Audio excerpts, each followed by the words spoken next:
Okay dear students, तो हम यहाँ पर बात करेंगे इलेक्ट्रोस्टैट के एक बहुत ही बेसिक और इम्पोर्टेंट कॉन्सेप्ट की। ठीक है, जरा ध्यान से समझिएगा आप।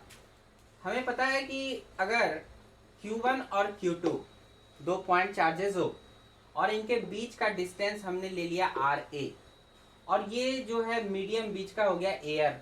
ठीक है, मतलब एयर में दो पॉइंट चार्जेस Q1 और Q2 रखे हुए हैं जिनके बीच का डिस्टेंस RA है। तो ये एक दूसरे पर जो फोर्स ऑफ रिपल्सन, यहाँ पर चूंकि दोनों प्लस है तो force of repulsion, electrostatic force of repulsion जो अप्लाई करेंगे उसको हमने कहा F एयर। ऑफ कोर्स ये इधर जाएगा और इस पर इधर लगेगा, है ना, रिपल्सन होगा। इस F एयर की वैल्यू क्या होगी? तो आप सब जानते हो कि 1/4πε0, और इधर हो जाएगा Q1 Q2 बाई RA का स्क्वायर। बहुत सिंपल। अब देखो दूसरा केस हम उठा रहे हैं यहाँ पे, ये एक केस हो गया। अब दूसरा केस देखो, हमने क्या कहा, यही Q1 और Q2 पॉइंट चार्जेस होंगे, लेकिन डिस्टेंस अब आपको किसी दूसरे मीडियम में, ये क्या हो गया कि किसी मीडियम में आप जाएंगे और उस मीडियम में डिस्टेंस आपको इतना रखना है जिससे कि जो फोर्स यहाँ F एयर पे लग रहा था वही फोर्स यहाँ FM, मतलब इस मीडियम में भी लग जाए। ऑफ कोर्स इस चार्ज पर फोर्स इधर लगेगा तो इस चार्ज पर फोर्स इधर को लग जाएगा, नॉट ए बिग डील। चलिए, तो हमें क्या करना है कि ये F एयर और FM दोनों फोर्सेस बराबर हो। देखो याद करना, अगर ये डिस्टेंस जितना भी यहाँ पर आपका एयर में, अगर आप उतना ही एयर के बराबर यहाँ भी मीडियम में भी रख दोगे तो जो फोर्स बनेगा वो एयर वाले से कम बनेगा। ठीक है, क्योंकि आप जानते हो कि अगर किसी मीडियम में जाएंगे तो वहां पर फिर उसकी परमिटिविटी, रिलेटिव परमिटिविटी से आपको डिवाइड करना पड़ेगा, जो कि 1 से अधिक होता है तो फोर्स क्या होता है, घट जाता है। जैसे अगर मान लो कि ये वाटर होता और आप अगर सेम डिस्टेंस पे रखते तो आपको पता है कि ये कितना टाइम्स कम हो जाता, 81 टाइम्स कम हो जाता है ना। तो वही है, लेकिन अब मेरे को क्या करना है, फोर्स को इक्वल करना है। तो फोर्स को इक्वल करना है तो क्या करोगे, फिर आप डिस्टेंस को कम करना पड़ेगा। अनदर मीडियम में डिस्टेंस को कम करेंगे कम करेंगे कम करेंगे तो फिर क्या होगा, एक समय ऐसा आएगा कि फोर्स जो एयर में लग रहा था वो यहाँ मीडियम में लगने वाले के बराबर हो जाएगा। लेकिन यहाँ पर मान के चलो जैसे 10 मीटर का डिस्टेंस होगा तो यहाँ पे 10 मीटर नहीं रख सकते, उससे कम रखना होगा, डिपेंडिंग अपॉन कि इस मीडियम का डाइलेक्ट्रिक कांस्टेंट वैल्यू कितना है या फिर रिलेटिव परमिटिविटी वो कितना है। ठीक है, याद रहे कि डाइलेक्ट्रिक कांस्टेंट या रिलेटिव परमिटिविटी दोनों एक ही चीज है। एप्सिलॉन आर रिलेटिव परमिटिविटी कहते हैं इसको, और यही चीज यहाँ पर के फॉर्म में जो डाइलेक्ट्रिक कांस्टेंट है उससे भी दिखाई जाती है। ओके, ये ध्यान में रखिएगा। तो चलिए एफएम क्या हो जाएगा, 1/4πε0 इंटू एप्सिलॉन आर, क्योंकि मीडियम वाली बात है तो मीडियम का एप्सिलॉन आर आ जाएगा जिसको आप के भी बोलते हैं, and then Q1 Q2 by RM square. तो फिर इस एप्सिलॉन आर को मैंने के लिख दिया यहाँ पे, 1/4πε0 इंटू के into Q1 Q2 by RM का स्क्वायर हो गया। ठीक है, अब अकॉर्डिंग टू सिचुएशन आपने कहा कि दोनों में क्या हो, फोर्स जो है वो बराबर लगे, भले इसके लिए मैंने क्या किया, मीडियम वाले डिस्टेंस को कम किया।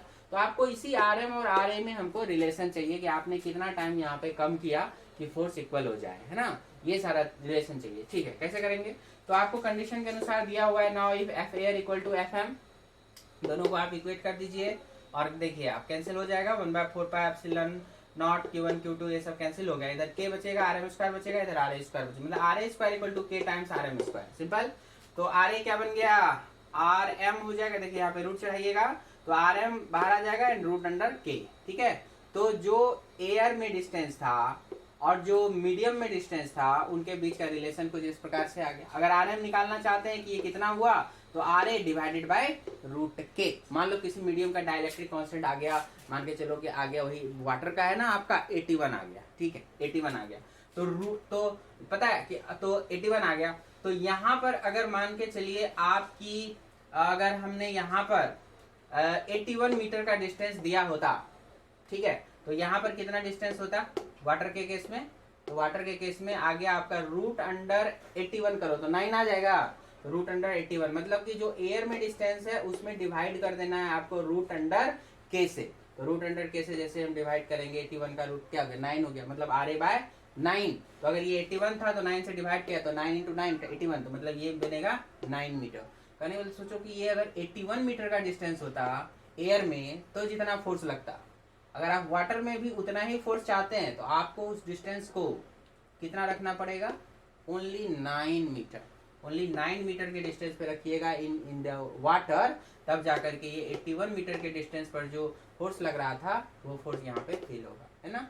तो रूट अंडर के टाइम से डिवाइड कर देना होता है, ठीक है। और उसी तरह से अगर आपको किसी मीडियम में जितना फोर्स लग रहा है, आप चाहते हैं कि एयर में भी उतना ही फोर्स लगे, तो आपको रूट अंडर के टाइम्स मल्टीप्लाई कर देना होता है डिस्टेंस में, ठीक है। मतलब अगर ये 9 तो ये, अगर ये 9 मीटर तो ये क्या होगा 9 इंटू रूट अंडर के, तो रूट अंडर के तो फिर से वही हो गया रूट अंडर 81, मतलब 9 इंटू 9 81, तो ये 81 मीटर। वाटर के लिए बता रहा हूँ बस, ठीक है। तो इस तरह से आप कॉन्सेप्ट को समझ लीजिए। अब इसी कॉन्सेप्ट पर एक बहुत ही अच्छा क्वेश्चन बहुत पहले आईटी एग्जाम में पूछा हुआ था और एम्स में भी रिपीट किया हुआ है, तो आइए जरा उस क्वेश्चन को डाउट के रूप में देख लेते हैं।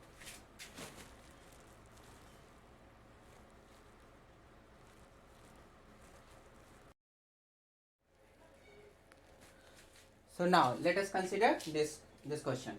देखिएगा, 2 point charges placed at a distances of 20 centimetre in air.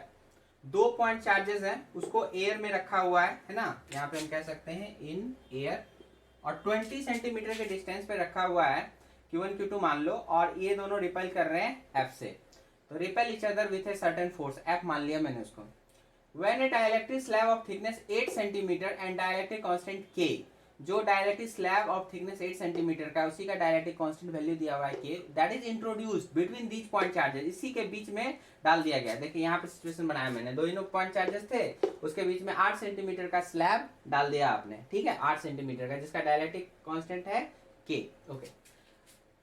कहता है कि ऐसा करने से force of interaction becomes half of its previous value, तो यहाँ जो F आ रहा था, तो अब यहाँ पर जो रिपल्सन की वैल्यूज आ रही है दैट बिकम F/2, तो आप यहाँ पे कह सकते हो F/2, रिपल्सन की वैल्यू हो गई है F/2, ठीक है, इस तरह की बात। और तो हमें K की वैल्यू पूछ रहा है, तो बताइए फिर क्या होगा। तो देखिए अभी जो हमने जस्ट प्रीवियस कॉन्सेप्ट को लर्न किया उसके हिसाब से, अगर आप 8 सेंटीमीटर का स्लैब यहाँ पे डाल रहे हो, तो इक्विवेलेंट अगर हम चाहेंगे कि यहाँ से यहाँ तक जो कंप्लीट F/2 फोर्स लग रहा है वही फोर्स लगे, तो ये कंप्लीटली एयर में कितना डिस्टेंस आएगा, ठीक है। अभी ये ऐसे करके 20 है, जिसमें से 12 सेंटीमीटर आपका एयर का है और 8 सेंटीमीटर आपका स्लैब का है, तो स्लैब वाले को भी अगर इक्विवेलेंट एयर डिस्टेंस में कन्वर्ट करूं, तो आपको पता है कि बढ़ना चाहिए डिस्टेंस, तो आपको बताया गया है कि जो भी डिस्टेंस होगा उसमें रूट अंडर के से इंटू हो जाएगा, मतलब 8 रूट के ऐड हो जाएगा, तो 12 पहले से एयर में था, तो 12 प्लस 8 रूट के, सिंपल है। तो अब अगर ये कंप्लीटली एयर में हमने इसको इक्विवेलेंटली ट्रांसफर किया, तो Q1 Q2 के बीच का डिस्टेंस हो गया 12 प्लस 8 रूट के सेंटीमीटर। क्लियर हो गया यहाँ तक।